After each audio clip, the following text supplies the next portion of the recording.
नमस्कार, मैं डॉक्टर रजनीश कुमार आप सभी का एक बार फिर से हार्दिक स्वागत करता हूं। आज के वीडियो लेक्चर में हम यूपीएलटी हिंदी प्री एग्जाम के दृष्टिकोण से प्रैक्टिस सेट नंबर 5 लेकर आप सभी के सामने हाजिर हैं, जिसके अंतर्गत हम कुछ महत्वपूर्ण प्रश्नों को देखेंगे, जिसके माध्यम से आप सभी का रिवीजन होगा। तो प्रिय विद्यार्थियों, अंत तक इस प्रैक्टिस सेट से आप जुड़े रहेंगे और अपना मूल्यांकन करेंगे। चलते हैं सीधे हम प्रश्नों पर बातचीत करते हैं। आज का जो पहला प्रश्न आप देख रहे हैं, पूछा गया, इनमें से किस बोली में ने का प्रयोग नहीं होता है? ऑप्शन दिया गया है कौरवी, अवधी, हरियाणवी, मालवी। तो किस बोली में ने का प्रयोग नहीं होता है? सही जवाब है ऑप्शन बी, अवधी। अवधी बोली में ने का प्रयोग नहीं होता है। इसकी जांच करने के लिए आप सभी रामचरित मानस को देख सकते हैं या फिर पद्मावत के पदों को भी देख सकते हैं। यहाँ तो हमने ने का प्रयोग के संदर्भ में प्रश्न को देखा, लेकिन आपके दिमाग में तैयारी करते समय कम से कम आना चाहिए कि कौरवी हिंदी का संबंध किस हिंदी से है, हिंदी की किस उपभाषा से है, अवधी का किस उपभाषा से है, हरियाणवी का किस उपभाषा से है और मालवी का किस उपभाषा से संबंध है। तो कम से कम इस प्रश्न के बहाने आपके भाषा विज्ञान के अन्य पोर्शन भी तैयार हो जाएंगे। तो सही जवाब इसका हो गया अवधि में ने का प्रयोग नहीं होता है। अगला प्रश्न है, तद्दोषौ शब्दार्थौ सगुणावलंकृति पुनः क्वापि, यह काव्य लक्षण किस आचार्य द्वारा निरूपित है? पंडित राज जगन्नाथ, मम्मट, दंडी, महिम भट्ट। तद्दोषौ शब्दार्थौ सगुणावलंकृति पुनः क्वापि, काव्य लक्षण किसका है? आपके दिमाग में आना शुरू हो चुका होगा कि हमने मम्मट के माध्यम से पढ़ा था इस काव्य लक्षण को। मम्मट सर्वग्राही आचार्य के तौर पर जाने जाते हैं और इन्होंने काफी काम किया काव्य शास्त्र में, खासतौर से काव्य प्रयोजन इनका बड़ा महत्वपूर्ण है, काव्य हेतु भी महत्वपूर्ण है और काव्य लक्षण से रिलेटेड यहाँ पर सवाल पूछा गया है। अब देखिए, यहाँ पर संस्कृत आचार्यों के साथ समस्या ये है कि इनका कथन संस्कृत में तो पूछा जाता है, कई बार इसका अनुवाद भी हो जाता है। मान लीजिए आपने खूब अच्छे से तैयार करके आप गए एग्जाम में कि तद्दोषौ शब्दार्थौ सगुणावलंकृति पुनः क्वापि, ये मम्मट का है, लेकिन अचानक एग्जाम में सवाल आ गया कि दोष रहित, गुण सहित, ठीक है, शब्द और अर्थ का योग काव्य कहलाता है। तो लगभग 50% विद्यार्थी तो कंफ्यूज हो जाएंगे कि इसका उत्तर क्या होगा। इसका उत्तर भी वही है जो कि तद्दोषौ शब्दार्थो सगुणावलंकृति पुनः क्वापि का है। तो दोष रहित, गुण सहित, शब्द और अर्थ के योग का नाम काव्य है, ऐसा मानना था मम्मट का। इसको ध्यान में आपको रखना है। मम्मट अलंकार को उतना महत्व नहीं देते हैं। उनका ये कहना है कि काव्य दोष रहित होना चाहिए, कोई दोष नहीं होना चाहिए उसमें, गुण सहित होना चाहिए और शब्द और अर्थ का योग होना चाहिए। ठीक है, सही जवाब हो गया ऑप्शन बी। अगला प्रश्न है, रस विवेचन में चित्र तुरंग न्याय की कल्पना इनमें से किस आचार्य ने की है? शंकुक, अभिनव गुप्त, भरत मुनि, विश्वनाथ। तो रस विवेचन में चित्र तुरंग न्याय की कल्पना किसने की? सही जवाब है इसका ऑप्शन ए, आचार्य शंकुक, जिसमें इन्होंने घोड़े के चित्र की बात की है, ठीक है, और न्याय दर्शन पर आधारित इनका ये विवेचन रहा है। रस सूत्र दिया भरत मुनि ने, ठीक है, विभावानुभावा व्यभिचारी संयोगाद रस निष्पत्ति नाम से रस सूत्र दिया। आगे चलकर 4 आचार्यों ने, शंकुक ने, अभिनव गुप्त ने, ठीक है, इसके बाद भट्टलोलट ने, और भट्टलोलट के बाद एक थे भट्ट नायक। इन लोगों ने इसकी समीक्षा की अलग अलग सिद्धांत दिए, ठीक है। और ये सभी सिद्धांत किस पर आधारित थे? दर्शन पर आधारित थे, किसी न किसी दर्शन पे आधारित थे। तो एग्जाम के पहले कम से कम रस सूत्र की जो व्याख्या अलग अलग आचार्यों ने की है उसको क्लियर करके जाइए, ठीक है। यहां से एक दो सवाल पूछे जाते हैं। इनमें से किस आचार्य ने काव्य गुणों की संख्या 10 मानी? क्षेमेंद्र, वामन, भोजराज, भरत मुनि। देखने में प्रश्न बहुत सीधे सीधे हैं, बस इनको टिक करने में या फिर रंगने में ही सावधानी रखना। काव्य गुणों की संख्या 10 किसने मानी? सही जवाब हो गया ऑप्शन डी, भरत मुनि। भरत मुनि ने शुरू में काव्य गुणों की संख्या 10 मानी, फिर भामा इत्यादि आ गए तो उन्होंने एकदम से इसकी संख्या कम कर दी, 3 माना उन्होंने। लेकिन आगे चलकर वामन ने इसकी संख्या 20 और भोजराज ने इसकी संख्या 24 मानी। कई बार एग्जाम में पूछा जाता है कि वामन के अनुसार काव्य गुणों की संख्या कितनी है, तो आप ध्यान में रखेंगे 20 है। भोजराज के अनुसार काव्य गुणों की संख्या कितनी है, तो वो है 24। ये भी एग्जाम में आते रहते हैं। भारतीय नाट्य शास्त्र की दृष्टि से नाटक का मुख्य उद्देश्य व्यक्तित्व का परिशोधन, चरित्र चित्रण, दृश्यों का प्रस्तुतिकरण, रसास्वादन। तो भारतीय नाट्य शास्त्र की दृष्टि से नाटक का मुख्य उद्देश्य क्या रहा है? आपके दिमाग में इसका सही जवाब आना शुरू हो चुका होगा। सही जवाब है ऑप्शन डी, रसास्वादन, ठीक है। बाकी आप देखेंगे पाश्चात्य काव्य शास्त्र में व्यक्तित्व का परिशोधन, जिसको कि हम विरेचन का सिद्धांत कहते हैं, आपको अरस्तु याद आ गए होंगे। इसके अलावा आप देखेंगे कि जो नाट्य शास्त्र है इसको हम पंचम वेद के नाम से भी जानते हैं, ठीक है। इसमें कुल 36 अध्याय है, लगभग 5000 के आसपास में श्लोक हैं। ये सारी चीजें, छोटी छोटी चीजें आपको ध्यान में रखना है। और नाट्य शास्त्र में काव्य और नाटक दोनों का विवेचन किया गया, खासतौर से रस सिद्धांत को लेकर इसमें चर्चा की गई। अगला प्रश्न है, जन्म सिंधु पुनि बंधु दिन मलिन सकलंक सिय मुख समता पावकिन चंद बापुरु रंग। इस उद्धरण में अलंकार है। ऑप्शन दिया गया असंगति, व्यतिरेक, अनन्वय, प्रतीक। तो इस उद्धरण में कौन सा अलंकार है आप सभी को बताना है। तो इसका जो सही जवाब है यहाँ पर ऑप्शन बी है, व्यतिरेक। इसमें क्या किया गया है कि जो उपमान है, उपमान की अपेक्षा उपमेय को बढ़ा चढ़ाकर प्रस्तुत किया गया है, अतिशयोक्ति वर्णन किया गया है। तो इस हिसाब से ये व्यतिरेक अलंकार है। आप देखेंगे कि अलंकारों में उपमा, उपमेय, उपमान की चर्चा बार बार की जाती है, उसी में हेर फेर होता है, तो अलंकारों में भी परिवर्तन होता है। जैसे आप ऑप्शन डी देख रहे हैं, प्रतीक अलंकार, ये किसका उल्टा अलंकार है? वो है उपमा अलंकार। ये सारी चीजें देखिए, कई बार असंगति और विरोधाभास अलंकार में भी कंफ्यूजन होने लगता है। तो खासतौर से इस पंक्ति को आप बिल्कुल ध्यान में रखेंगे कि जन्म सिंधु पुनिबंधु दीन मलिन सकलंक सिय मुख समता पावकिन चंद बापुरु रंग। तो इसमें कौन सा अलंकार है? ऑप्शन बी है। अगला प्रश्न है कि बनारस अखबार का प्रकाशन कब शुरू हुआ? 1840, 1841, 1844, 1845। जैसा कि आप जानते हैं कि अखबारों के छपने का जो उपक्रम शुरू होता है, समय शुरू होता है वो 1826 के आसपास में, 1826 ही है। तो बनारस अखबार का प्रकाशन कब शुरू हुआ? सही जवाब है ऑप्शन डी, सन 1845 ईस्वी। और ऐसा माना जाता है कि हिंदी पट्टी में सबसे पहला ये अखबार है जो कि प्रकाशित हुआ हिंदी में। सही जवाब हो गया ऑप्शन डी। इसको प्रकाशित करने वाले कौन थे? राजा शिव प्रसाद सितारे हिंद, ठीक है।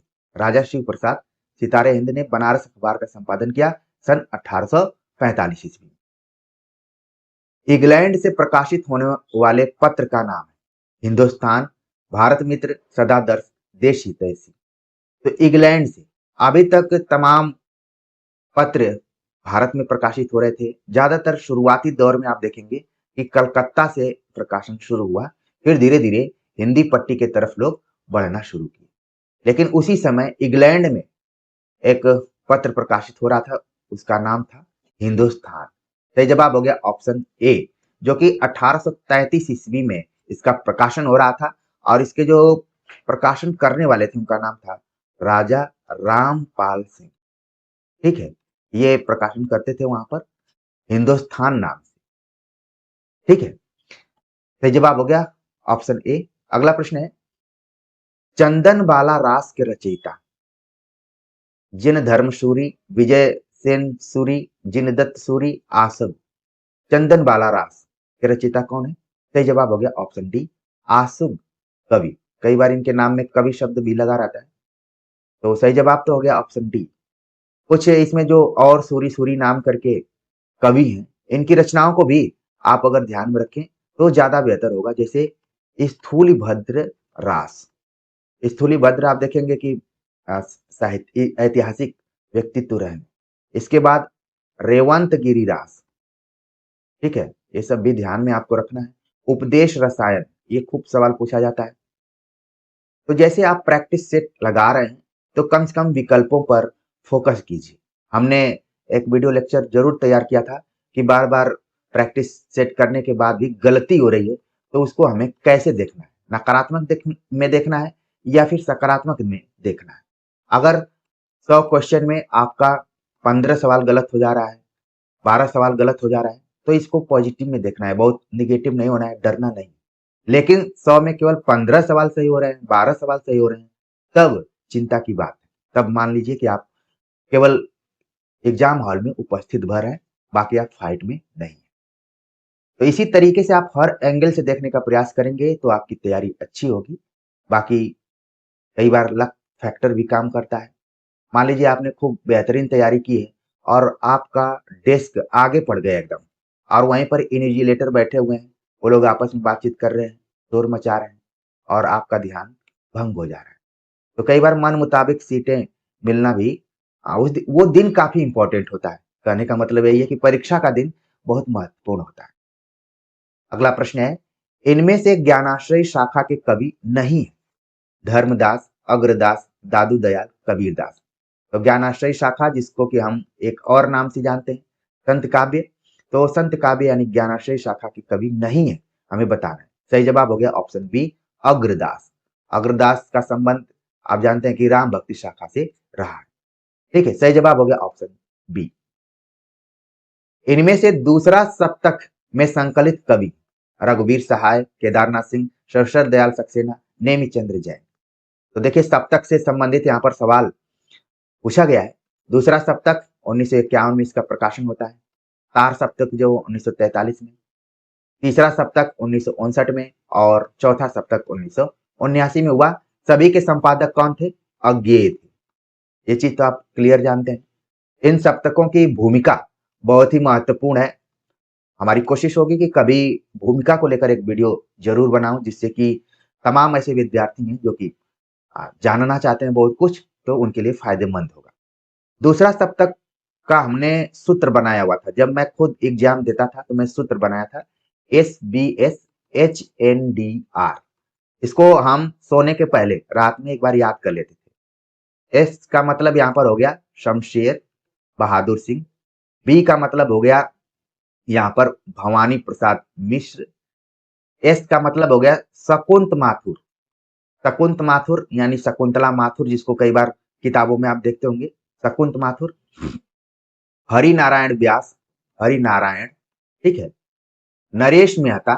ऐसे मैं याद किया हुआ था, आपको लिखने के लिए, आपको याद कराने के लिए मैं लिख रहा हूँ। धर्मवीर भारती, डी का मतलब, और आर का मतलब रघुवीर सहाय।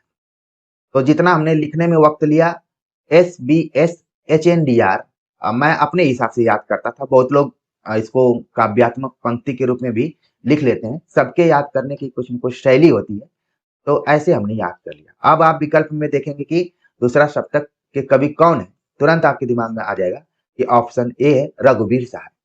बाकी आप देख रहे हैं कि सब अलग अलग, केदारनाथ सिंह और सरसल दयाल सक्सेना तीसरे सप्तक के हैं, नेमी चंद्र जैन तार सप्तक के हैं, जिसको कि पहला सप्तक भी कहा जाता है, लेकिन कई जगहों पर स्पेशली लिखा गया है कि ये पहला सप्तक नहीं बल्कि तार सप्तक है। इसमें भी 7 कवि।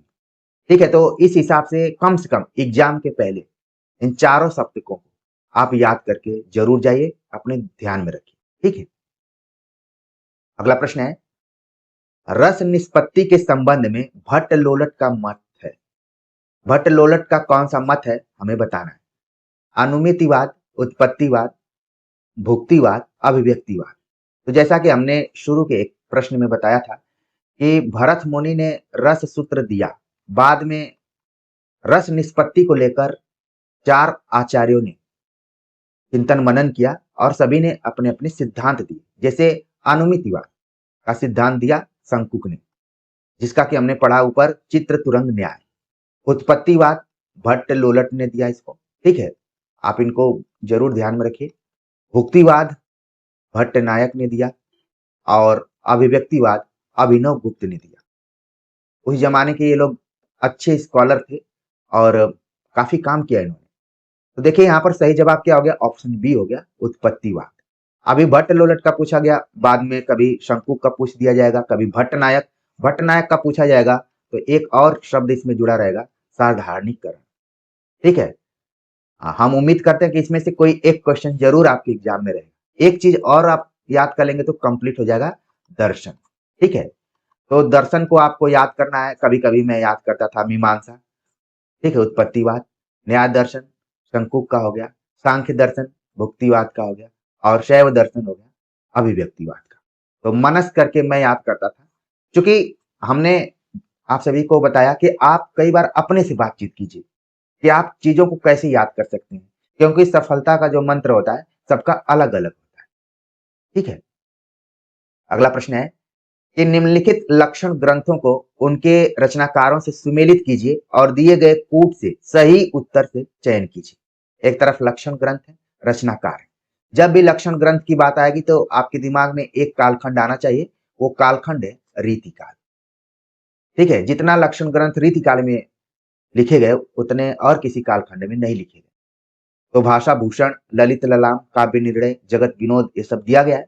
और जैसे मैंने इन लक्षण ग्रंथों का उच्चारण किया, नाम लिया, आपके दिमाग में इनके रचनाकारों का नाम छप गया होगा। जैसे भाषा भूषण की बात करें तो तुरंत आपके दिमाग में आना चाहिए जसवंत सिंह। ललित ललाम की बात करें तो आपके दिमाग में आना चाहिए मतीराम। काव्य निर्णय की बात करें तो भिखारी दास। और जगत विनोद की बात करें तो पद्माकर। तो इस तरीके से जो इसका यहाँ पर सही जवाब होना चाहिए कूट के हिसाब से, सबसे पहले 4 होना चाहिए। तो आप देख रहे हैं कि 2-2 ऑप्शन में 4 है। ठीक है, तो इसका जो यहाँ पर सही जवाब हो रहा है ऑप्शन 13 का, देख लेते हैं। 4 हो गया यहाँ पर, फिर इसके बाद 3 हो गया, फिर 1 हो गया, फिर 2। 4 3 1 2 यानी कि डी ऑप्शन इसका सही जवाब। ठीक। अगला प्रश्न है, विशाल भारत पत्र के प्रथम संपादक थे। विशाल भारत पत्र के प्रथम संपादक कौन थे? मोहन सिंह सेंगर, अज्ञेय, ईला चंद्र जोशी, बनारसी दास चतुर्वेदी। तो विशाल भारत पत्र 1928 के आसपास में कलकत्ता से प्रकाशित होता था। ठीक है, उसके प्रथम संपादक थे पंडित बनारसी दास चतुर्वेदी। इन्होंने एक साहित्यकार के साहित्य को घासलेटी साहित्य का, ठीक है, आपके दिमाग में आ गया होगा कि वो साहित्यकार कौन थे। काफी मतलब ये उस समय हॉट टॉपिक हुआ करता था, चर्चा परिचर्चा होती थी, घासलेटी साहित्य। जैसे आजकल लोग बोल देते हैं कि आप फला किसी के पैरों की धूल के बराबर नहीं है, तो उस जमाने में भी लोग कहा करते थे कि आप साहित्य लिख रहे हैं। जैसे पांडे बेचन शर्मा उग्र, नाम में इनके उग्र था। ठीक है, तो इनकी रचनाओं को लेकर बनारसी दास चतुर्वेदी का जो अप्रोच था वो बहुत पॉजिटिव में नहीं था। ठीक है ना, तो उन्होंने कहा कि घासलेटी साहित्य, जो साहित्य होना चाहिए वो सब नहीं है। बाद में आप देखेंगे विशाल भारत के अलग अलग संपादक हुए, इसमें अज्ञेय भी जुड़े और तमाम लोगों ने इसमें संपादन का काम किया। लेकिन प्रथम संपादक, प्रिय विद्यार्थियों, चाहे आपकी पहली नौकरी हो या पहली क्लास हो या आपके पहले शिक्षक हो, वो बहुत इंपॉर्टेंट रखते हैं। ठीक है, बाद में सफल होने के बाद तो तमाम लोग आपके जीवन में आ जाते हैं, लेकिन पहला का काफी अलग एहसास होता है। आप लोगों ने इस चीज को महसूस किया होगा। चलते आगे बात करते हैं। अगला जो प्रश्न है, सोए पलाश दहकेंगे शीर्षक नवगीत संग्रह के रचनाकार। तो यहाँ पर आपको देखना है सोए पलाश दहकेंगे। हाँ, थोड़ा सा अंतर विरोधी इसका आपको शीर्षक दिखाई दे रहा है। और ये नवगीत संग्रह यानी कि नई कविता के बाद जो भी कविताएं लिखी जाने लगी 1960 के आसपास की कविताओं को नवगीत संग्रह के अंतर्गत रख सकते हैं। इसके रचनाकार कौन है? नचिकेता, शंभुनाथ सिंह, माहेश्वर तिवारी, यश मालवी। तो यहाँ पर जितने नाम दिए गए हैं सबका संबंध किससे है? नवगीत से। और उसमें शंभुनाथ सिंह का काफी महत्वपूर्ण रोल रहा है। लेकिन इसका जो सही जवाब है ऑप्शन ए है नचिकेता। नचिकेता ने लिखा शोएब पलाश दहके। ठीक है। अगला प्रश्न है भाषा निबंध मति मंजुल मातनोति किस कवि द्वारा रचित श्लोक का अंश है? वाल्मीकि, कालिदास, तुलसीदास, जयदेव। तो भाषा निबंध आप देख रहे हैं कि इसका जो सही जवाब है ऑप्शन सी है तुलसीदास। आधुनिक काल में आकर हम निबंधों की बात करते हैं, लेकिन इस शब्द का प्रयोग बहुत पहले तुलसीदास के श्लोक में दिखाई दे देता है। भाषा निबंध मति मंजुल मातनोति किस कवि द्वारा लिखित ये श्लोक है? सही जवाब हो गया ऑप्शन सी तुलसीदास। अगला प्रश्न है रावण अशुद्ध होकर भी यदि कर सका त्रस्त तो निश्चय तुम हो सिद्ध करोगे उसे ध्वस्त। ठीक है। राम की शक्ति पूजा कविता में यह कथन किसका है? ऑप्शन दिया गया लक्ष्मण, जाम्बवान, सुग्रीव, विभीषण। तो इसका जो सही जवाब है यहाँ पर ऑप्शन बी है जाम्बवान। आप देखेंगे राम की शक्ति पूजा जो रचना है राम निराला की रचना, और इसमें राम को एक सामान्य पुरुष के रूप में देखा गया है जो चिंतित होते हैं, भयभीत होते हैं, रोते गाते भी हैं, परेशान होते हैं।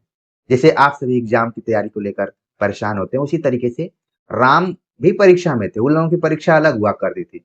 उन लोगों के लिए सबसे हार्ड पेपर अगर होता था तो रावण होता था और बाकी सारी चीजें। तो यहाँ पर कहा गया कि जब रावण यहाँ पर अशुद्ध या असिद्ध होकर भी कर सकता है त्रस्त तो तुम तो निश्चित तुम हो सिद्ध करोगे उसे फर्स्ट। तो ये मोटिवेशनल स्पीच, इसका मतलब है कि हर व्यक्ति के जीवन में कोई एक ऐसा व्यक्ति होता है जो बोलता है कि नहीं ये आप कर सकते हैं, आप में क्षमता है, आप कर सकते हैं। तो कई बार जो एकदम हतोत्साहित व्यक्ति रहते हैं वो भी उठ जाते हैं, करने के लिए उठ जाते हैं, प्रेरित होते हैं। वही काम अनुराग हिंदी एकेडमी आप सभी के सामने कर रहा है। इस चीज को आप जरूर ध्यान रखते होंगे या फिर महसूस करते होंगे। तो जाम्बवान राम को प्रेरित करते थे, हमेशा प्रेरित करते थे। एक तरीके से उस समय के मोटिवेशनल स्पीकर के तौर पर जाम्बवान थे। इनका नाम बहुत कम आता है, लेकिन देखिए राम की शक्ति पूजा पढ़ेंगे तो आ जाएगा। एक चीज और है, राम की शक्ति पूजा से रिलेटेड एक सवाल आता है कि इसका आधार क्या है। ठीक है, इसको आप भी ध्यान रखिए। कृतिवास रामायण आधार लिया गया है, जो कि मांगला का रामायण है। ठीक है ना, ये चीज है। अगला प्रश्न है और स्केच ऑफ हिंदी लिटरेचर के लेखक हैं मौलवी Karimuddin, F.E.K. George Abraham Grierson, Edwin grapes. तो इसके लेखक कौन है? और स्केच ऑफ हिंदी लिटरेचर आपने जरूर पढ़ा होगा। जब भी स्केच की बात आएगी और अंग्रेजी में जो शीर्षक दिया गया है, सही जवाब हो गया ऑप्शन डी एडविन ग्रिप्स नाम के राइटर थे, उन्होंने स्केच ऑफ हिंदी लिटरेचर लिखा। इसके अलावा आप देख रहे हैं कि F.E. के व्याकरण की किताब, मौलवी करीमुद्दीन इतिहास ग्रंथ इन्होंने लिखा, जॉर्ज ग्रियर्सन ने काल विभाजन किया। ये सारी चीजें भी ध्यान में रख सकते हैं। रामचंद्र शुक्ल ने अपने हिंदी साहित्य का इतिहास ग्रंथ में इनमें से किस कवि को हिंदू जाति का प्रतिनिधि कवि कहा है? भूषण, सूदन, लाल कवि, रहीम। तो सही जवाब हो गया ऑप्शन ए कवि भूषण को हिंदू जाति का प्रतिनिधि कवि आचार्य रामचंद्र शुक्ल ने कहा। और भूषण उस जमाने के कवि हैं जब चारों तरफ नायक नायिका श्रृंगार प्रधान कविताएं लिखी जा रही थी, तो ये वीर रस युक्त कविताएं लिख रहे थे। शिवाजी के बारे में लिख रहे थे, छत्रसाल के बारे में लिख रहे थे और तमाम लोगों के बारे में लिख रहे थे। तो जो शुरुआती कालखंड है आदिकाल, उसकी प्रवृत्ति को लंबे समय के बाद फिर से केंद्र में लाने का प्रयास किया भूषण। ठीक है। अगला प्रश्न है अग्निलीक काव्य नाटक के रचनाकार हैं लक्ष्मी नारायण लाल, सेठ गोविंद दास, भारत भूषण अग्रवाल, नरेश मेहता। तो अग्निलीक काव्य नाटक के रचनाकार कौन है? इसका मतलब आपको ध्यान में रखना है कि जो अग्निलीक है वो एक काव्य नाटक है। नाटक है लेकिन काव्य है, गीति नाट्य भी इसको कई बार बोला जा सकता है। ठीक है ना, शब्दों का ही हेर फेर होता है एग्जाम में, बस थोड़ा थोड़ा चीजों को आपको समझना है। तो सही जवाब हो गया इसका ऑप्शन सी भारत भूषण अग्रवाल। प्रिय विद्यार्थियों, आपके दिमाग में आ गया हो कि भारत भूषण अग्रवाल का किसी न किसी सप्तक से संबंध रहा है, वो कौन सा सप्तक है? आप लोगों के दिमाग में जरूर आना चाहिए। ठीक है, अगला प्रश्न है, सूर कवित सुनी कौन कवि, जो नहीं सिर चालन करे।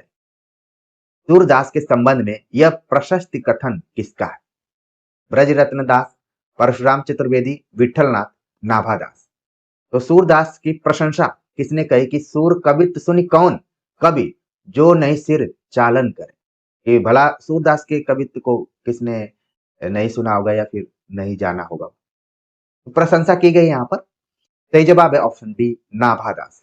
नाभादास ऐसे कवि थे जिन्होंने रचनाएं तो की, साथ में भक्तमाल नाम की एक रचना में तत्कालीन जो भी भक्त कवि थे उनकी जीवनी इत्यादि इसमें लिखी गई है, उसी में ये प्रशंसा है। न सिर्फ सूरदास के बारे में प्रशंसा की गई, बल्कि आप देखेंगे कि नाभादास ने तुलसीदास के बारे में भी बहुत कुछ कहा है। ये भी सवाल आ जाता है कई बार, तुलसीदास से के बारे में भी नाभादास ने लिखा हुआ है। ठीक है, कलिकाल से रिलेटेड कुछ बातें कही गई।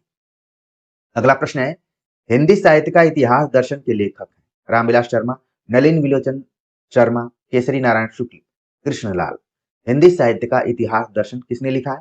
सही जवाब है option B, doctor Nalin विलोचन Sharma. Nalin विलोचन Sharma ने काफी काम किया हुआ है। सभी ने हिंदी साहित्य का इतिहास लिखा और इन्होंने क्या लिखा? हिंदी साहित्य का इतिहास दर्शन, यानी जितने भी इतिहास ग्रंथ लिखे गए हैं वो किन दृष्टि पर लिखे गए। मुझे याद आता है कि जब मैं एमफिल का विद्यार्थी था तो इस किताब की समीक्षा किया हुआ था। ठीक है, हम लोगों को एक टर्म पेपर, सेमिनार पेपर दिया जाता था, तो उसमें हमने इस बुक की समीक्षा की हुई थी। अभी भी हो सकता है कि जेएनयू में एक टॉपिक दिया जाता हो। ठीक है, अगला प्रश्न है, निम्नलिखित में से किसने हिंदी साहित्य का इतिहास नहीं लिखा? राम कुमार वर्मा, हजारी प्रसाद द्विवेदी, नगेंद्र, लक्ष्मी सागर वार्ष्णेय। तो हिंदी साहित्य का इतिहास किसने नहीं लिखा, ये हमें बताना है। सही जवाब हो गया option C, doctor Nagendra. Doctor Nagendra का इतिहास ग्रंथ जो है वो संपादित है। लगभग सभी विद्यार्थियों के पास ये इतिहास ग्रंथ पाया जाता है, लेकिन आज से ध्यान रखिए कि उसमें लगभग 25 से 30 जो भी विषय विशेषज्ञ रहे हैं उनके आलेखों का यहाँ पर कलेक्शन किया गया है, संपादित किया गया है। लेकिन कई बार क्या होता है कि मेन जो इतिहासकार होते हैं उनसे ज्यादा फेमस हो जाते हैं संपादक। तमाम विद्यार्थियों को लगता होगा कि नगेंद्र ने कोई किताब लिखा है हिंदी साहित्य का इतिहास ग्रंथ, नहीं, उन्होंने संपादन किया। बल्कि राम कुमार वर्मा ने लिखा हुआ है हिंदी साहित्य का आलोचनात्मक इतिहास लिखा है। हजारी प्रसाद द्विवेदी ने 3 इतिहास ग्रंथ लिख दिए, हिंदी साहित्य का आदिकाल, हिंदी साहित्य उद्भव और विकास। ठीक है, और एक किताब और है, ठीक, हिंदी साहित्य का विकास, कुछ ऐसे करके किताब है, अभी मैं भूल जा रहा हूँ। लक्ष्मी सागर वार्ष्णेय ने लिखा आधुनिक हिंदी साहित्य का इतिहास, और साथ में अनुवाद भी किया है, इतिहास ग्रंथ का अनुवाद किया है। आप सभी के लिए ये होमवर्क है कि किसने अनुवाद किया है। मैं चाहता तो बता देता आपको, लेकिन क्योंकि ये क्लासरूम है, आपको भले लग रहा होगा कि मैं यूट्यूब पर आप सभी से जुड़ा हूं, लेकिन एक क्लासरूम है, आपका दिमाग भी झंझनाना चाहिए कि अरे यार कहाँ से सवाल ये पूछ दें, पता नहीं। ठीक है, अगर आप सभी को मौका मिलता ऑफलाइन क्लास करने का हमारा, जहाँ पर मैं कार्यरत हूँ, तो और आनंद आता। तमाम लोगों को लगता है कि ऑफलाइन क्लास मैं उतना नहीं लेता हूँगा, बहुत लेता हूँ। पहली प्राथमिकता वो है, कई बार क्लास से विद्यार्थी जाते ही नहीं है, उनको कहना पड़ता है कि अब कल पढ़ाएंगे आप। तो चीजें बहुत रोचक हैं और प्रेरित करने वाली चीजें। आगे बात करते हैं, अगला जो प्रश्न है, बिहारी बिहार नामक ग्रंथ के रचयिता है काशीनाथ खत्री, बिहारी, राधाचरण गोस्वामी, पंडित अंबिका दत्त व्यास। बिहारी बिहार, जब वो दौर था जब कवि बिहारी पर लगातार टिप्पणियां लिखी जा रही थी, ग्रंथ लिखे जा रहे थे, तो उसमें से एक रचना आई बिहारी बिहार। तो इसके रचयिता कौन है? सही जवाब हो गया ऑप्शन डी, पंडित अंबिका दत्त व्यास। पंडित अंबिका दत्त व्यास को आप संस्कृत में भी पढ़े होंगे और हिंदी में भी इनको पढ़ना है। ठीक है, तो सही जवाब हो गया ऑप्शन डी। अगला प्रश्न है, हिंदी साहित्य के आदिकाल को सिद्ध सामंत युग नाम किसने दिया? चंद्रधर शर्मा गुलेरी, महावीर प्रसाद द्विवेदी, राहुल साकृत्यायन, मिश्र बंधु। तो हिंदी साहित्य के आदिकाल को सिद्ध सामंत, दो प्रवृत्तियों को इसमें जोड़ा गया है, सिद्ध और सामंत। आप सभी के लिए एक होमवर्क है कि इसमें कौन सा समास होगा। ठीक है, देखिए आप केवल व्याकरण की किताब लेकर बैठने से आपका तैयार नहीं होगा, आपको देखना पड़ेगा इसमें कौन सा समास है। आप कमेंट करके बताएंगे। ठीक है, सही जवाब है इसका ऑप्शन सी, राहुल साकृत्यायन। राहुल साकृत्यायन ने आदिकाल को सिद्ध सामंत नाम दिया हुआ है। और राहुल साकृत्यायन को घुमक्कड़ी प्रवृत्ति के लिए भी जाना जाता है, आप जानते हैं। और संयोग से जिस इलाके में वर्तमान समय में मैं हूँ, यहाँ पर यहाँ के जेल में राहुल से साकृत्यायन थे और काफी काम किया। इनके नाम पर एक राहुल साकृत्यायन नगर भी है जहाँ पर हमारा विश्वविद्यालय है। तो साकृत्यायन से हम भी कई बार प्रेरणा लेते हैं कि हो सकता है कि कुछ अपने जीवन में और बेहतर कर सकते हैं। आप सभी को अपने आसपास के लोगों से प्रेरणा लेना है। प्रिय विद्यार्थियों, सबसे अगर ज्यादा प्रेरित करने वाला अगर कोई व्यक्ति है तो आपकी वो फैमिली है, आपके माता पिता हैं, जो तमाम संघर्षों के बावजूद अपने दुख दर्द को न बताते हुए आपको हमेशा मोटिवेट करते हैं कि मेहनत करो, मेहनत करो। प्रयागराज गए हो तो वापस मत आना, कोई नौकरी लेकर जरूर आना। इसके बाद आपके जीवन में कोई, पहले आपकी फैमिली है, आपके माता पिता हैं, आपको जो भी सपोर्ट करें। मैंने देखा है कि कई विद्यार्थियों के मामा लोगों ने भी सपोर्ट किया है, आप लोगों में से भी बहुत लोग होंगे। तो इन लोगों की उम्मीदों पर आप जरूर खरे उतरिए। आगे बात करते हैं, अगला जो प्रश्न है, विद्यापति इनमें से किस रचना के आधार पर मैथिल कोकिल कहलाए? पदावली, कीर्ति पताका, कीर्तिलता, उपयुक्त सभी। आप विद्यापति को मैथिल कोकिल के नाम से जाना जाता है, किस रचना के नाम पे जाना जाता है? कई बार आपने देखा है कि व्यक्ति जीवन भर काम करता रहता है, लेकिन कोई ऐसा काम करता है जो उसकी पहचान बन जाती है। ठीक है, तो वो है पदावली। सही जवाब हो गया ऑप्शन ए, पदावली। ठीक है, पदावली में जैसा कि आप जानते हैं राधा कृष्ण को केंद्र में रखा गया है और इसी को लेकर बड़ा बवाल हुआ कि ये श्रृंगारिक कवि हैं, कि भक्त कवि हैं, कि रहस्यवादी कवि हैं, कैसे कवि हैं। ठीक है, तो इसको लेकर बड़ा डिबेट हुआ है आलोचकों में। लेकिन आलोचकों ने, बल्कि लोगों ने इसको बताया कि ये मैथिल कोकिल। कोकिल का तो मतलब होता है कि मीठे स्वर में, और मिथिला के रहने वाले थे विद्यापति, तो उनको मैथिल कोकिल कहा गया। उम्मीद करता हूं कि आप सभी अपने अपने एरिया के कोकिल होंगे। ठीक है, न जाने मेरी आवाज कैसी है, ऐसा मुझे लगता है कि कड़क ही होगी, क्योंकि हम जब क्लास लेते हैं तो तीन चीजों का ध्यान रखते हैं। पहली बात कि आपको समझाने का प्रयास करते हैं, दूसरी बात आपको डांटने का प्रयास करते हैं, और तीसरी बात है कि कुछ चीजों को लेकर इग्नोर भी करना पड़ता है। ये है क्लास। आगे बात करते हैं, अगला जो प्रश्न है, इनमें से किस कृति की रचना का आधार कठोपनिषद, अंधायुग, आत्मजयी, महाप्रस्थान, आर्यावर्त? तो कौन सी ऐसी रचना है जो कि कठोपनिषद पर आधारित है? तो इसका जो यहाँ पर सही जवाब है ऑप्शन बी है, आत्मजयी। आपके दिमाग में तुरंत आ गया होगा कि इसके रचनाकार कौन है और इनका संबंध किस सप्तक से। आपके लिए एक और होमवर्क है, कुंवर नारायण का संबंध भी किसी न किसी सप्तक से जुड़ा हुआ है, आप जरूर बताएंगे कि किस सप्तक से। मानव अथवा प्रकृति के सूक्ष्म किंतु व्यक्त सौंदर्य में आध्यात्मिक छाया का भान मेरे विचार से छायावाद की एक सर्वमान्य व्याख्या हो सकती है। यह किसका कथन है? सुमित्रानंदन पंत, नगेंद्र नंदुलारे वाजपेयी, नामवर सिंह। तो छायावाद को लेकर भी कई आलोचकों ने काम किया हुआ है। इसमें से किसने कहा कि इसको हम आध्यात्मिक छाया का भान से संबोधित किया है? कई बार तो इतना दूर ही पूछ लिया जाता है। ठीक है, तो सही जवाब है ऑप्शन सी, नंदुलारे वाजपेयी। नंदुलारे वाजपेयी ने छायावाद पर भी लिखा है, प्रयोगवाद पर भी लिखा है। आक्रामक तरीके के आलोचक थे, और कहा जाता है कि शुरुआत में जैसे आचार्य रामचंद्र शुक्ल के विचारों का खंडन हजारी प्रसाद द्विवेदी ने किया, लेकिन छायावाद को लेकर जो शुक्ल जी के विचार थे और उसका पूरा खंडन कर दिया नंदुलारे वाजपेयी। और ऐसा माना जाता है कि नंदुलारे वाजपेयी आचार्य रामचंद्र शुक्ल के शिष्य के रूप में थे, उन्हीं से सारी चीजें सीखे थे। तो आजकल हम देखते हैं कि कई बार कोई, बड़ा ही मेरा ये पसंदीदा प्रश्न है, लोगन कबित कीबो खेल करी जानो, इस काव्य पंक्ति के रचयिता ठाकुर भिखारी दास चिंतामणि द्विजितेव। सही जवाब हो गया ऑप्शन ए, ठाकुर। ठाकुर, वैसे आचार्य रामचंद्र शुक्ल ने अपने इतिहास ग्रंथ में तीन ठाकुर कवियों की का जिक्र किया हुआ है।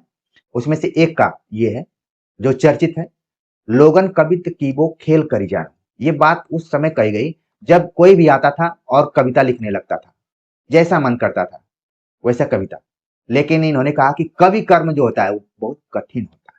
कवि कर्म क्या होता है? कठिन होता है। हर व्यक्ति कविता नहीं लिखता, अगर कविता लिखता भी है तो सबकी कविता कविता की श्रेणी में नहीं होती, वो खेल नहीं। अच्छा, एक चीज और मैं अपने मन की कहना चाहूंगा। कुछ लोगों को लगता है कि ये वीडियो बनाना बड़ा आसान है। वीडियो बनाना बहुत आसान नहीं, खेल नहीं है ये। कई बार वीडियो बनाने में घंटों घंटों वक्त लगते हैं। तो थोड़ा सा आप सब इस चीज को महसूस करते हुए समय दीजिए, इसको पढ़िए, देखिए इसको बढ़िया से। ठीक है? तो ठाकुर कवि को आप ध्यान में रखिए कि लोगन कवि की वो खेल करी जानो है, इसका भी पंक्ति के रचयिता कौन है? वो है ठाकुर। बाकी इसमें से कौन रीति मुक्त है, कौन रीतिबद्ध है, कौन रीति सिद्ध है, ये सारी चीजें भी आप ध्यान रखिए। कवित को दोहा कहो, तुलय न छपै छंद, विरच्यो यह विचारिक, यह वर्क रसकंद। यह काव्य पंक्तियां किसकी हैं? ऑप्शन दिया गया तुलसीदास, रहीम, त्रिलोचन शास्त्री, भारतेंदु हरिश्चंद्र। तो ये बात किसने कही है? सही जवाब हो गया ऑप्शन बी, रहीम ने कही। ठीक है? तो कभी कभी ये सब पंक्तियां पूछी जाती हैं। वैसे रहीम के जो नीति परक दोहे हैं वो ज्यादातर पूछे जाते हैं, लेकिन इन्होंने थोड़े से लक्षण ग्रंथ पर आधारित भी लिखा हुआ है। रहीम की एक खास रचना है जो कि लक्षण ग्रंथ पर आधारित है। मैं लिखने जा रहा था, लेकिन आप सभी के लिए होमवर्क, लक्षण ग्रंथ पर उससे प्रभावित होकर आगे तुलसीदास ने भी एक रचना लिखी। इसी तरीके से तो आपको पढ़ना है। आपको बिल्कुल टेंशन नहीं लेना है कि आपके एग्जाम में किस तरीके के प्रश्न आएंगे। प्रश्न वही आएंगे जो आपने पढ़ा है, आपने जो तैयारी किया है। अगर ईमानदारी से किया है तो आपका पढ़ा हुआ ही आएगा, आपको डरना नहीं। अगला प्रश्न है, हिंदी के किस कवि को एक भारतीय आत्मा नाम के से अभिहित किया जाता है? मैथिली शरण गुप्त, रामधारी सिंह दिनकर, सूर्यकांत त्रिपाठी निराला, माखनलाल चतुर्वेदी। एक भारतीय आत्मा, राष्ट्र कवि तमाम लोग हुए, लेकिन एक भारतीय आत्मा नाम से किसको पुकारा गया? आपने सही जवाब लगाकर बैठे होंगे आप कि ऑप्शन डी, माखनलाल चतुर्वेदी। इन्होंने एक रचना लिखी, पुष्प की अभिलाषा। प्रिय विद्यार्थियों, हमने तो मनुष्यों की अभिलाषा देखी है कि क्या क्या अभिलाषा है, लेकिन एक पुष्प की क्या अभिलाषा है। जबरदस्त तरीके से माखनलाल चतुर्वेदी ने एक छोटी सी कविता में उसको पूरा प्रस्तुत कर दिया है। आपको याद आ गया होगा। आगे बात करते हैं, अगला जो प्रश्न है, इनमें से कौन सा कवि अपने रचना काल के अंतिम दौर में प्रगतिवाद के भौतिक दर्शन के साथ साथ अरविंद दर्शन से प्रभावित हुआ? जयशंकर प्रसाद, पंत, निराला, रामधारी सिंह दिनकर। वो कौन से कवि हैं जो अपने रचना काल के अंतिम दौर में? इसका मतलब है कि मनुष्य जो है वो कभी भी थोड़ा सा परिवर्तित हो सकता है। तो अंतिम दौर में कौन था वो? सही जवाब हो गया ऑप्शन बी, सुमित्रानंदन पंत। सुमित्रानंदन पंत की जब भी बात की जाती है तो प्रकृति के सुकुमार कवि, छायावादी कवि के रूप में। लेकिन छायावाद के अंत में इन्होंने एक काव्य ग्रंथ लिखा, युगान। इसके बाद धीरे धीरे इनका ट्रांसफर हुआ, ट्रांसफॉर्मेशन हुआ। अब वो प्रगतिवादी कवि के तौर पर भी कविताएं लिखने लगी। ठीक है, ग्राम इत्यादि को ध्यान में रखते हुए फिर ये अरविंद दर्शन से प्रभावित हुए। उस समय अरविंद दर्शन का प्रभाव था, तो वहां से। वैसे आप देखेंगे तो जितने भी छायावादी कवि हैं अब वो किसी न किसी दर्शन से प्रभावित। ठीक है, चारों जो कवि हैं, कोई शैव दर्शन से है, कोई अरविंद दर्शन से, कोई मार्क्सवादी दर्शन से है, कोई बौद्ध दर्शन से, इस तरीके से। अगला प्रश्न है कि तुलसीदास रचित विनय पत्रिका में पदों की कुल संख्या है। आप देखिए, ये बहुत ही टेक्निकल, एकदम से याद करने वाली तथ्य है कि आपको वो याद रखना कि विनय पत्रिका, पहले तो आपको ध्यान रखना है कि विनय पत्रिका किस भाषा में। ये सवाल खूब आता है। तुलसीदास ने अलग अलग दो भाषाओं में, खासतौर से अवधि और ब्रज में उनका समान अधिकार था, लेकिन विनय पत्रिका एक खास भाषा में। कौन सी है? आपके दिमाग में वो चीजें आ रही होंगी। अब मेरी कोशिश क्या है कि आपके दिमाग में थोड़ा सा पिंच किया जाए, ताकि आपको फैक्ट आने लगे। ठीक है, तमाम विद्यार्थियों, आप लोग कमेंट कर सकते हैं, क्योंकि आप लोगों की जानकारी है तो कमेंट जरूर करेंगे। तो उससे जो नए विद्यार्थी हैं, जो पहली बार एग्जाम में जा रहे हैं, वो भी ध्यान में रखेंगे। अपने से आप बात करेंगे तो ज्यादा आपको अच्छा लगेगा। कुल संख्या कितनी है?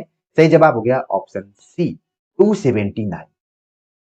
279 पद हैं विनय पत्रिका में। इसी तरीके से आपके दिमाग में आना चाहिए कि भ्रमर गीत सार में कुल कितने पदों को आचार्य रामचंद्र शुक्ल ने संकलित किया था? तो वो है 400। बाकी वो क्या नाम है उनका, रामचरितमानस में कितने कांड हैं, ये सब भी आप ध्यान में रखें। ठीक है, अगला प्रश्न है, जूठन किस लेखक की आत्म कथात्मक कृति? ओम प्रकाश वाल्मीकि, मोहनदास नैमिषारण्य, कौशल्या वैशंत्री, डॉक्टर भगवान दास।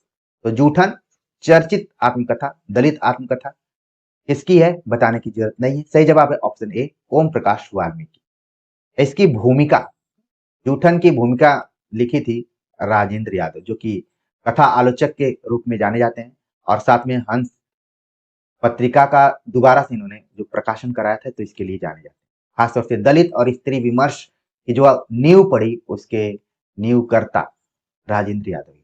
तो इन्होंने भूमिका लिखी। प्रिय विद्यार्थियों, एक दौर था कि जिस किताब की कोई आलोचक भूमिका लिखता था, उस आलोचक के नाम पर वो किताब बिकती थी। ठीक है, आजकल आप देखते होंगे बहुत लोग जो कॉम्पिटेटिव लेवल की किताबें लिखते हैं, लिखता कोई और है और नाम कोई उसमें कंबाइंड रूप से और दे देता है। आपने देखा होगा, कई बार देखा होगा, क्योंकि ये एक अनुबंध होता है। ठीक है, तो वो अलग ढंग का है। लेकिन पहले जमानों में लोग भूमिका लिखवाने के लिए बड़े बड़े आलोचकों, खासतौर से नामवर सिंह के बारे में कहा जाता था कि जिस किताब की भूमिका लिखते थे, वो किताब एक तरीके से अमर हो जाती थी। लोग लाइन लगाए रहते थे कि मेरी किताब की भूमिका लिख दीजिए। और अगर मेरी किताब की आचार्य रामचंद्र शुक्ल कृत हिंदी साहित्य वस्तुनिष्ठ संकलन आपने देखा होगा, तो इसकी भूमिका हमने ही लिखी है, और उस भूमिका को जरूर आप पढ़िएगा। वो एक लेखक के मन की बात है। हमने शुरू में उसमें लिखा है कि जो ऑब्जेक्टिव क्वेश्चंस होते हैं, अब वो तलवार के धार पर चलने के बराबर होते हैं। थोड़ा भी इधर उधर होंगे तो फिर काम गड़बड़ हो जाता है। ठीक है, आगे बात करते हैं। अगला जो प्रश्न है, इनमें गौतम बुद्ध के आख्यान पर आधारित नाटक, गौतम बुद्ध के आख्यान यानी जीवन पर आधारित नाटक कौन सा है? टूटते परिवेश, जय पराजय, अजात शत्रु, लहरों के राजहंस। तो कौन है? सही जवाब हो गया ऑप्शन डी, लहरों के राजहंस, जो कि मोहन राकेश का नाटक। ये भी आप ध्यान में रखिए। ठीक, मोहन राकेश के दो और फेमस नाटक रहे, आषाढ़ का एक दिन और आधे अधूरे। निम्नलिखित निबंध संग्रहों को उनके लेखकों के साथ सुमेलित कीजिए और दिए गए कूट से सही उत्तर से चयन कीजिए। एक तरफ निबंध संग्रह दिए गए हैं, दूसरे तरफ लेखक है। मैंने सिल पहुंचाई, सुनो भाई साधो, शिखरों के सेतु, रस आखिर तक। तो जैसे ही मैंने इन निबंधों का नाम लिया है, आपके दिमाग में निबंधकारों का नाम जरूर आ रहा होगा। इसमें कुछ निबंधकार ललित निबंधकार हैं, कुछ सामान्य निबंधकार, यानी व्यंग पर आधारित भी लिखा हुआ। तो यहाँ पर जैसे आपको याद आ रहा है कि सुनो भाई साहब, ये हो गए आपके हरिशंकर परसाई। रस आखेटक हो गए कुबेरनाथ राय। ठीक, और विद्यानिवास मिश्र, मैंने सिल पहुंचाई, शिखरों के सेतु, शिव प्रसाद सिंह। तो इस तरीके से हमें मिलान भी करना है, कोई दिक्कत नहीं। ठीक, इस तरीके से हम मिलान कर लेंगे तो सही 4-1-2-3, 4-1-2-3 आ रहा है आपका। ऑप्शन बी इसका सही जवाब है। अगला प्रश्न है कि रक्षाबंधन कहानी के लेखक, रक्षाबंधन कहानी के लेखक कौन है?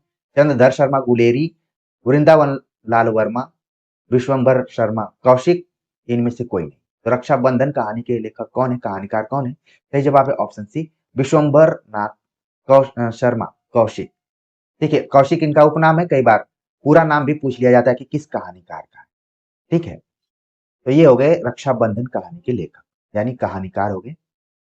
अगला प्रश्न है कि आचार्य हजारी प्रसाद द्विवेदी किस धारा के उपन्यासकार हैं? सांस्कृतिक मिथकी, सामाजिक सांस्कृतिक, प्रयोगवादी, प्रगतिवादी। तो आचार्य हजारी प्रसाद द्विवेदी की जब भी बात की जाएगी तो संस्कृति की बात की जाएगी, लोक की बात की जाएगी। सही जवाब हो गया ऑप्शन ए, सांस्कृतिक मिथकी धारा के उपन्यासकार हैं कौन? हजारी प्रसाद द्विवेदी। ठीक है, तो ये चीज सही हो गया यहाँ पर। अगला प्रश्न है, परीक्षा गुरु उपन्यास का प्रथम प्रकाशन कब हुआ? परीक्षा गुरु उपन्यास का प्रथम प्रकाशन कब हुआ? ऑप्शन दिया गया 1877, 1882, 1890, 1893। परीक्षा गुरु को आप लोगों ने यूजीसी नेट में भी पढ़ा होगा, और यहाँ पर एक सामान्य प्रश्न के रूप में देख रहे हैं। सही जवाब हो गया ऑप्शन बी, 1882। परीक्षा गुरु उपन्यास में कुल 41 प्रकरण है, और बड़ा जबरदस्त उपन्यास है ये। एक खास जाति पर केंद्रित ये उपन्यास है, और इसमें कुछ सुधारवादी प्रवृत्ति के दृष्टिकोण से ये लिखा गया है, और ये माना जाता है कि अंग्रेजी ढंग का पहला अंग्रेजी ढंग का पहला नॉवेल? ये भी कई बार पूछा जाता है। ठीक है। और इसके रचनाकार कौन है, उपन्यासकार कौन है, वो भी आपके दिमाग में आ रहा होगा। ठीक। अगला प्रश्न है, निष्कवच उपन्यास की लेखिका है? क्षमा कौल सूर्यबाला, मधु काकरिया, राजी सेठ। तो निष्कवच उपन्यास की लेखिका कौन है? सही जवाब हो गया ऑप्शन डी, राजी सेठ। राजी सेठ का एक और उपन्यास है जो कि काफी फेमस है, तत्सम। ठीक है। तद्भव तत्सम आपने सुना होगा, तत्सम नाम से इन्होंने एक और उपन्यास लिखा निष्कवच के अलावा। तो आप देख रहे हैं कि इनके उपन्यासों में कोई न कोई उपसर्ग आपको दिखाई दे रहा है। इसमें भी आपके लिए होमवर्क है कि निष्कवच में कौन सा उपसर्ग है। अगला प्रश्न है, लोग हैं लागी कवित बनावत, मोहितव मेरे कवित बनावत। यह काव्य पंक्ति किस कवि द्वारा रचित है? अभी ऊपर हमने लोगन कवित की वो खेल करी जानो है बताया, यहाँ पर है कि लोग हैं लागी कवित बनावत, लोग बैठ बैठ कर कविता लिख रहे हैं, लेकिन यहाँ पर घनानंद को तो कविता ही निर्मित कर रहा है, एकदम उल्टा। मतलब आप रिवर्स देख रहे हैं यहाँ पर। तो इसमें आप देख रहे हैं कि ये घनानंद की पंक्ति है, बिल्कुल ध्यान में रखिए। ऑप्शन दिया गया था केशवदास, मतीराम, नंददास, घनानंद। लोग हैं लागी कवित बनावत, मोहितो मेरे कवित बनावत। एक से अधिक बार इन पंक्तियों का हम पाठ इसलिए कर रहे हैं ताकि आपके दिमाग में चीजें बैठ जाए। अगला प्रश्न है, नाखून क्यों बढ़ते हैं? यह किस विधा की रचना है? नाखून क्यों बढ़ते हैं किस विधा की रचना है? ऑप्शन दिया गया, एकांकी नाटक, निबंध, उपन्यास, कहानी। नाखून क्यों बढ़ते हैं, आपने इसको जरूर पढ़ा होगा, बहुत ही इंटरेस्टिंग ये निबंध है। सही जवाब हो गया ऑप्शन बी, निबंध लिखने वाले कौन है? हजारी प्रसाद द्विवेदी, जो कि एक तरीके से ललित निबंधकार के रूप में जाने जाते हैं। वह सफर था कि मुकाम था, कृति की लेखिका है।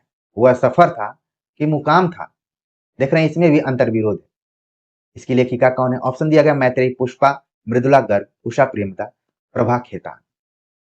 देखिए जितने भी नाम दिए गए हैं एग्जाम के पहले, इन सभी की रचनाओं को आप जरूर एक बार रिवाइज करके जाएंगे, बहुत ही इंपॉर्टेंट नाम है। वह सफर था कि मुकाम था। कई बार व्यक्ति को पता नहीं चलता है, ये जो जीवन है ये सफर ही है, लेकिन पता नहीं चलता है कि क्या हम अब अंतिम मुकाम पर आ गए। कई बार हम तैयारी करते हैं, नौकरी भी पाते हैं, 1 साल नौकरी करते हैं और इस दुनिया को छोड़कर चले जाते हैं। दो चार लोगों ने दो चार लोगों को मैंने देखा इस तरीके से, बहुत हर्ट हुआ। हमारे एक फ्रेंड थे, अब वो 35-36 साल में नौकरी पाए और एक ही साल नौकरी कर कुछ उन्होंने जीवन को अच्छे से, तो क्या ये सफर था कि मुकाम था? समझने वाली बात है। किसने कहा है ये बात, या फिर ये रचना किसकी है? सही जवाब हो रहा है ऑप्शन ए, मैत्रेयी पुष्पा। मैत्रेयी पुष्पा का वह सफर था कि मुकाम था। तो प्रिय विद्यार्थियों, आप अपने स्वास्थ्य को भी ध्यान में रखिए, बेहतरीन तरीके से पढ़िए, खुश रहिए। खुश रहेंगे, एग्जाम अच्छा जाएगा, आपका चयन भी। इनमें से शब्द और उसके सही अर्थ का एक युग्म गलत है, वह है। यहाँ पर वाक्यांश के लिए एक शब्द दिया गया है, उसको ध्यान में रखना है। युयुत्सु युद्ध करने की इच्छा, मुमुक्षु मोक्ष प्राप्ति का अभिलाषी, जिज्ञासु जानने की इच्छा रखने वाला, तितीर्षु तप करने में संलग्न। तो एक है जो कि गलत है, वही हमें बताना है। सही जवाब हो गया ऑप्शन डी, तितीर्षु। यहाँ पर लिखा गया है तप करने में संलग्न। तितुर्स मतलब, तितुर्स का मतलब होता है कि तैरने की इच्छा रखने वाला, तैरने की इच्छा रखने वाला। ठीक है, तैरने की इच्छा रखने वाला, तो उसको बोलते हैं तितीर्षु। अब तैरने की इच्छा रखने वाला, जैसे आप कभी कभी जाते हैं होंगे, वाटर पार्क में जाते होंगे तो वहां पर तैरते होंगे। कई बार लोग नदी में तैरते हैं, कई लोगों के आसपास में नदी भी होती है तो तैरते हैं, तो उसको बोलते हैं क्या? तितीर्षु। खासतौर से जो नाविक इत्यादि हैं। तप करने में संलग्न, ये हो जाएगा आपका तपस्वी। बाकी जितना भी दिया गया है। युयुत्सु, आपके लिए एक और होमवर्क है कि युयुत्सु एक बड़ा फेमस गीति नाट्य, उसका एक पात्र है युयुत्सु। ठीक है, ध्यान रखिए, युद्ध करने की इच्छुक। और उल्टे दिशा, उल्टे पक्ष से वो आके युद्ध कर रहा था, अपने भाइयों के खिलाफ था युयुत्सु। तो बाकी को भी ध्यान में रखिए, ऐसे इंटरेस्टिंग तरीके से आपको पढ़ना है, इंजॉयमेंट के साथ पढ़ना है। आंख का अंधा गांठ का पूरा, इस लोकोक्ति का उपयुक्त अर्थ है, एकदम मूर्ख जो अपना हित अहित न समझे, मूर्ख किंतु धनी, बिना विचारे धन खर्च करने वाला। तो आंख का अंधा गांठ का पूरा लोकोक्ति है, इसका उपयुक्त अर्थ क्या है? सही जवाब हो गया ऑप्शन सी, मूर्ख किंतु धनी। मूर्ख है लेकिन धनी। ठीक, सही जवाब हो गया ऑप्शन सी। अगला प्रश्न है कि स्वधर्म शब्द का विलोम है। स्वधर्म शब्द का विलोम क्या है? अधर्म, परधर्म, विधर्म, सुधर्म।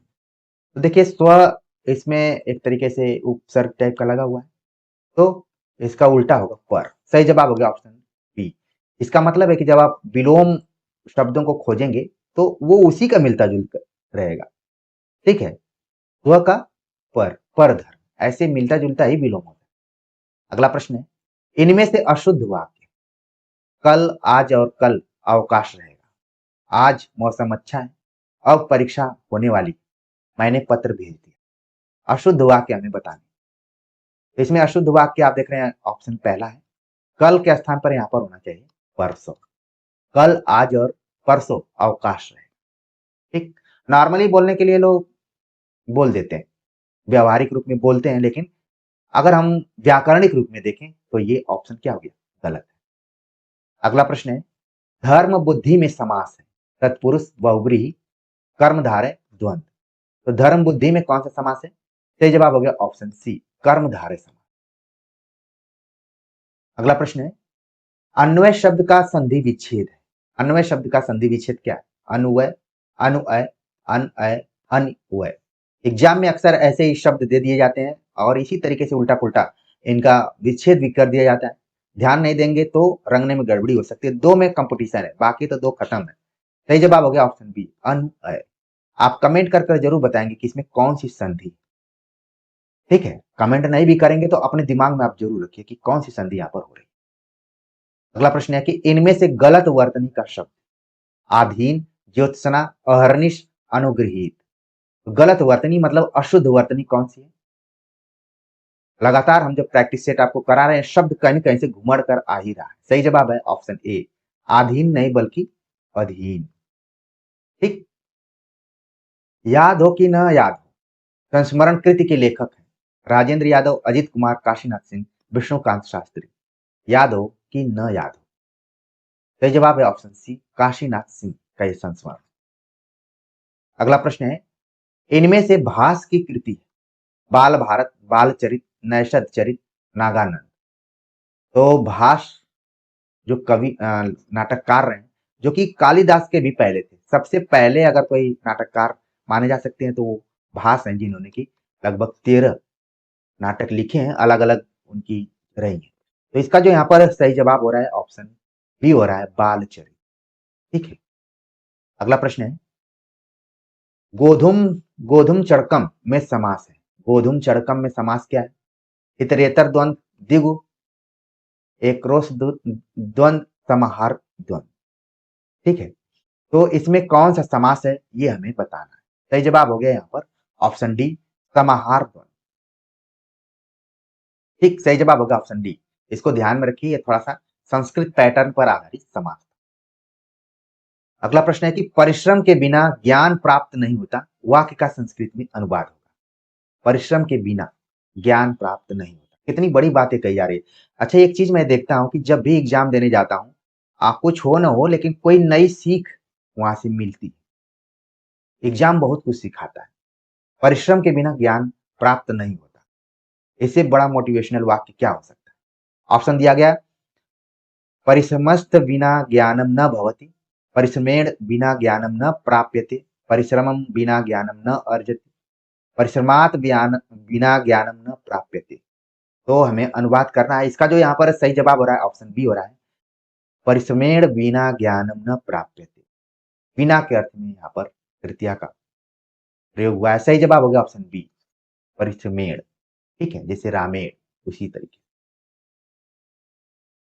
अगला प्रश्न है, कृत प्रत्यय लगता है। बहुत ही इंपॉर्टेंट क्वेश्चन है। कृत प्रत्यय लगता है क्रिया के अंत में, संज्ञा के अंत में, सर्वनाम के अंत में, विशेषण के अंत में। तो कृत प्रत्यय किसमें लगता है? क्रिया के अंत में लगता है।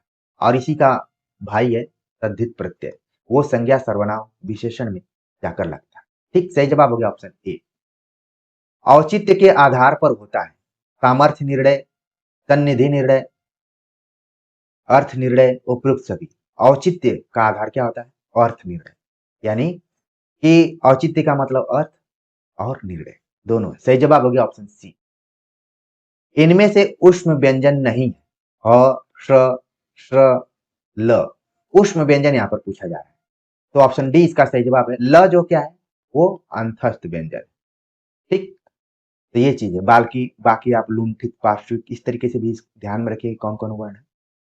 अगला प्रश्न है, प्रत्येक शब्द में कौन सी स्वर संधि है? प्रत्येक शब्द में कौन सी स्वर संधि है?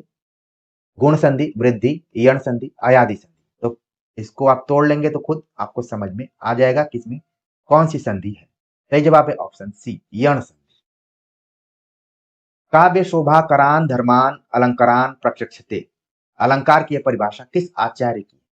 काव्य की शोभा बढ़ाने वाले धर्म को हम अलंकार कहते हैं। किसने कही? ऑप्शन दिया गया है भामह, दंडी, उद्भट, रुद्रट। सही जवाब हो गया यहाँ पर ऑप्शन बी, दंडी। अक्सर आप लोगों ने अलंकार की परिभाषा देते समय इस परिभाषा का उल्लेख किया होगा। सही जवाब है ऑप्शन बी, दंडी।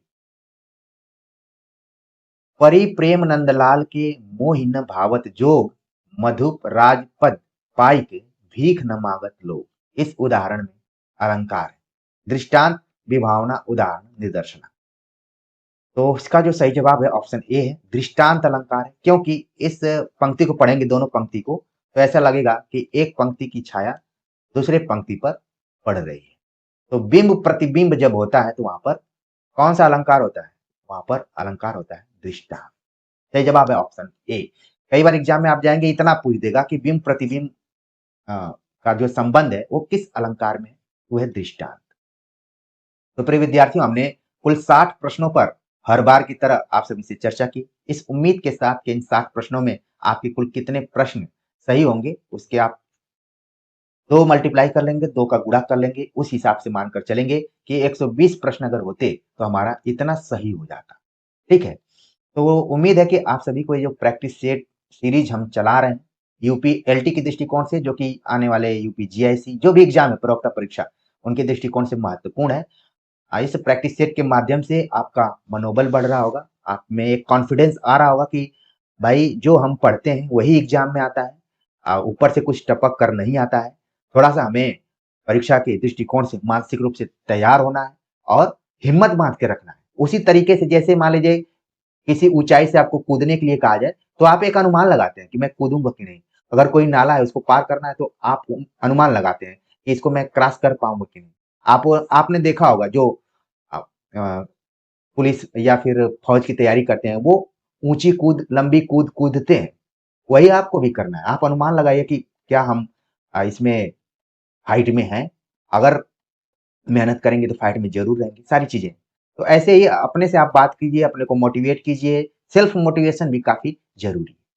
ठीक है, बाहर का मोटिवेशन तो उसी तरीके से जो मेकअप होता है, आपको बाहर से भले लोग बोलेंगे कि हाँ खूब अच्छे से तैयारी करो, लेकिन आप अपने अंदर से पूछिए, अपने अंदर से पूछिए, और उससे बेहतर जवाब आपको नहीं मिलेगा। तो उम्मीद है कि चीजों को आप जरूर ध्यान में रखते होंगे। आज के प्रैक्टिस सेट को लेकर आप सभी के कमेंट का हमें इंतजार रहेगा। मिलते हैं एक नए टॉपिक के साथ, तब तक के लिए नमस्कार।